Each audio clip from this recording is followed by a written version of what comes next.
Hi, thank you for choosing JEMM Scoring. Today I'm going to demonstrate how to use the application, how to enter in scores, and kind of manage the scores. Right here's a grid view.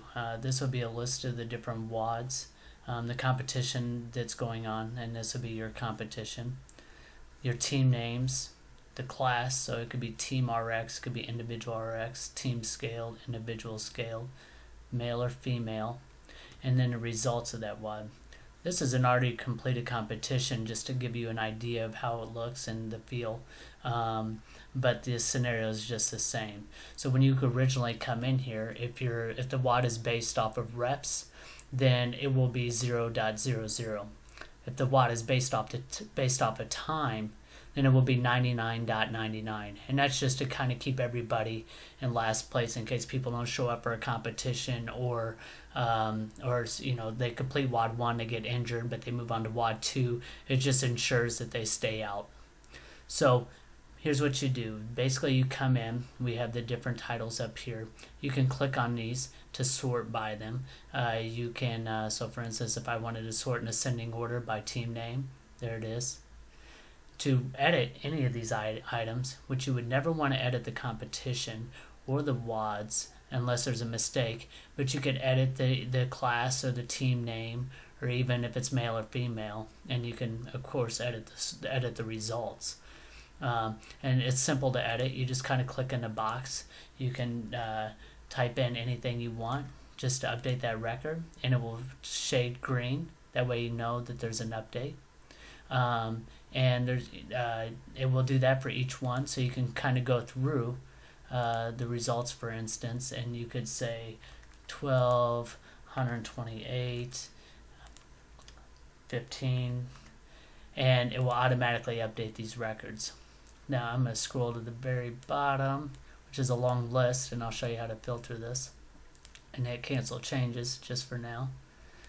And then we go back up, and we won't be keeping those changes. So what I'm going to do is filter here on WOD 1. Yeah, I didn't want to save any of the changes, so I just clicked OK. So now I'm on WOD 1. I'm going to let's do Team Master. You don't have to type it all the way in, but depending on if there's anything similar. So this is good. It's a good small list to work with. So what I can do is here, and I'll just keep it with male, but just so you could see, for this particular WOD, we didn't have any team master females, or there would be females showing up. So typically you would go in here and put whatever gender you want. So we have WOD 1 for team masters and male.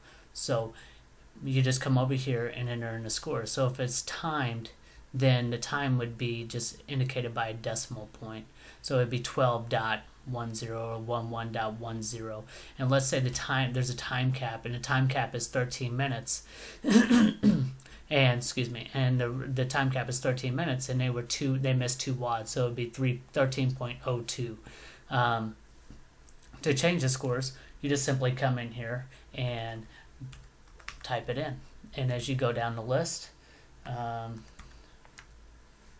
you just type it in, and then once you get them all in, you can either do it by heat. So let's just say those two are in a heat, and I'll just update this one here.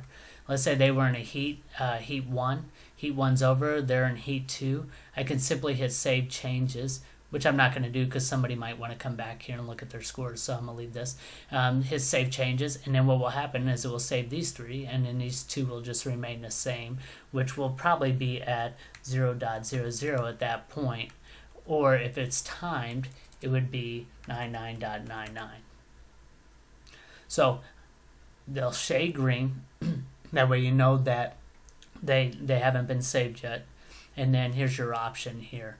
So I'm going to hit cancel changes, which is easy to do, and that's the gist of it. So basically what happens now is, let's say team master males move on to WOD 2. I'm going to type in 2. It's going to refresh. Now it's going to give me 2, and it's going to give me a whole different score set.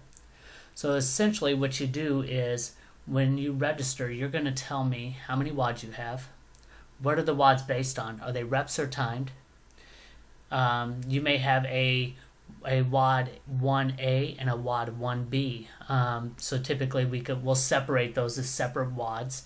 for the score for entering the scores. So you'll have 1A and 1B here instead of just 2 or 1. And we would set each of those up. So you would just tell us WOD 1 is timed event, WOD 2 is reps, max reps. It could be max weight. So all these things, you just let us know exactly what the WODs are. Or you don't even have to tell us what the WODs are, but just tell us how they're going to be scored. We set those up for each individual WOD. You send us your team names. We enter the team names for you. We enter in the classes for you, so you could send them in an Excel document. You could say, here's all our male masters and their team, or maybe their individual, whatever class they are. We put in all that information for you, and then you can easily come in here and edit these options. So you can delete out, let's say 148 too hot to handle didn't show up. You can actually delete these out, and that's one of the reasons why we use like 999 or the 4 nines for timed events. That way they always stay in last place. So that's an example. Very easy to use. We haven't had any complaints, which is a good thing. If you have any questions, you can always reach out to us. JEMM Scoring is a branch of JEMM Technologies, JEMM Technologies, and we can be reached by email or telephone. So feel free to reach out to us, or you can go to www.technologies.com. And for our scoring application, just for a demo, it's www.jemmscoring.com. Thank you, and we look forward to doing your event.